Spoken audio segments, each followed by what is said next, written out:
So this site we're sitting on used to be swamp 300 years ago. As New Jersey industrialized in the 1800s, it started being filled with stuff and becoming dry land. In the late 1800s, a buffalo bone processing facility opened here. Buffalo bone processing? Yes. I don't know what that is. What is that? I didn't know what it was when I saw it at first either.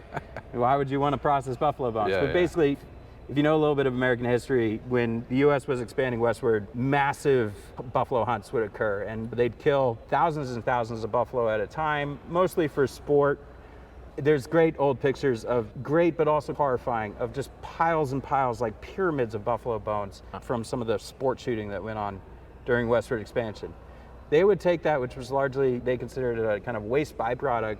They'd ship it back east, send it to a facility located here, grind up and dry the bones, which produce phosphate, which is an important fertilizer. Okay. So basically they take that waste product from the west, process it here, sell it to farmers as fertilizer. And that operation lasted probably 30, 40 years here, more or less until we ran out of buffalo to process, because we basically killed off most of the entire population. A lot of buffalo, yeah. We did. That was replaced by a chemical dye operation that was run by a company called Chemours, which eventually became part of the Dow DuPont family of companies.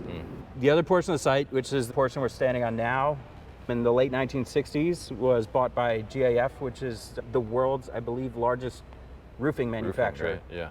They manufactured basically most of the shingles that were produced in the US out of this site for probably 20 to 30 years.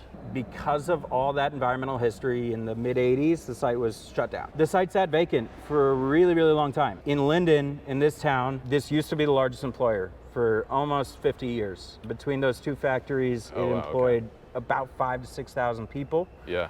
Which was the bulk of the working class in Linden. When it shut down, Linden itself spiraled into depression that I'd say it is just starting to come out of now.